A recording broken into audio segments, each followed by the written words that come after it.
Hi అండి, నేను మీ Rekha. Welcome back to Rekha's kitchen. ఈరోజు ఈజీ ప్రాసెస్లో టేస్టీగా అంబలి లేదా జావా ఎలా చేసుకుందామో ఈ వీడియోలో చూద్దాం.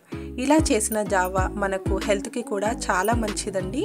మనం సమ్మర్లో రోజుకు ఒక గ్లాస్ అయినా ఇలా జావా తీసుకున్నామంటే మనకు ఒంట్లో వేడి చేయకుండా హాయిగా ఉంటుంది. ఎలా చేసుకుందామో చూద్దాం.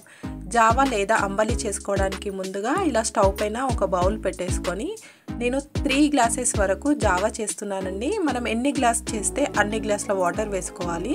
ఇలా 3 గ్లాసెస్ జావాకి నేను 3 గ్లాసెస్ వాటర్ని వేసుకుంటున్నాను. 3 గ్లాసెస్ జావా చేయాలి అంటే 3 గ్లాసెస్ వాటర్ మొత్తం పోసేసుకోకుండా కొన్ని వాటర్ని మిగిలించుకోవాలి.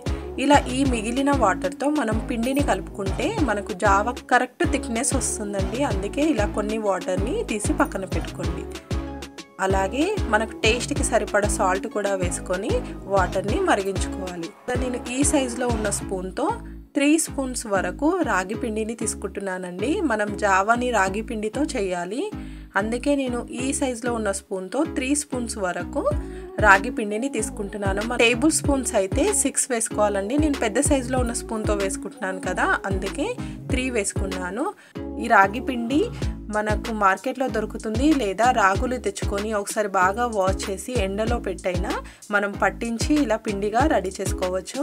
అలాగే మనకు టేస్ట్ కోసం ఒక 1/2 టేబుల్ స్పూన్ వరకు జీలకర్ర మెంతుల పౌడర్ వేసుకుంటే అంబలి టేస్ట్ చాలా బాగుంటుంది. మనం ఇంతకు ముందు మిగిలించుకున్న వాటర్ని మొత్తం వేసేసి ఉండలు లేకుండా సాఫ్ట్గా ఉండేలాగా కలిపి పక్కన పెట్టుకోవాలి.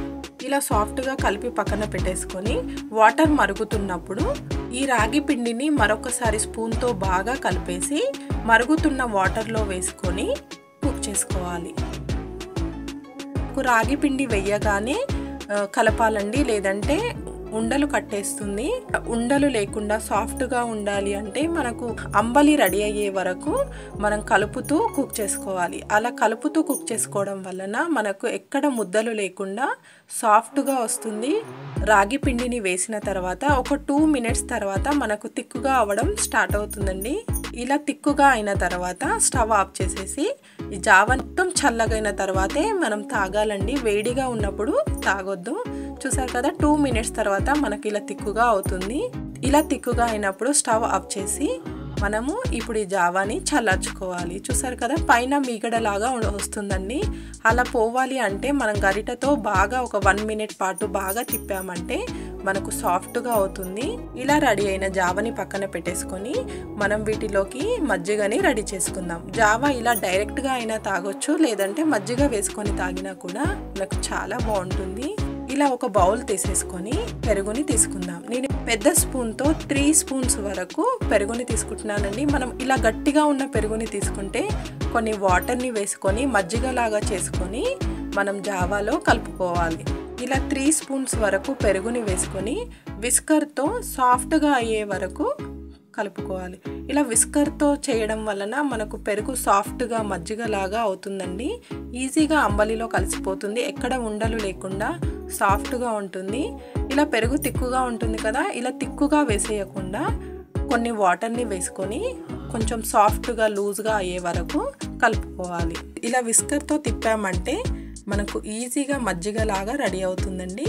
చూసారు కదా, మనకు పెరుగు మరీ పల్చగా కాకుండా తిక్కుగా కాకుండా ఈ విధంగా ఉండేలాగా కలుపుకోవాలి.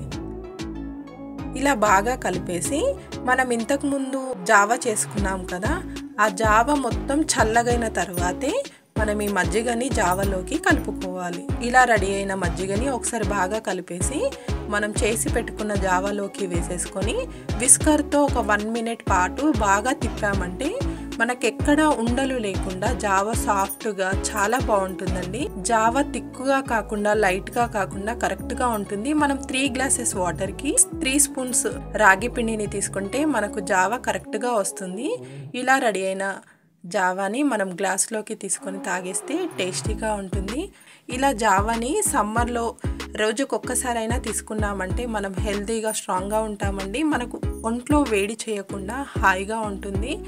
మనం జావాని డైరెక్ట్గా ఇలాగైనా తీసుకోవచ్చు, లేదా పచ్చిమిర్చి ఆనియన్ని వేసుకొని కూడా తీసేసుకోవచ్చు. మనం ఈ రాగి పిండితో చేసిన జావా ఎలా తాగినా కూడా హెల్త్కి చాలా మంచిదండి. చూసారు కదా, ఈజీ ప్రాసెస్, టేస్టీగా ఉంటుంది. మీరు ట్రై చేయండి. Thank you for watching.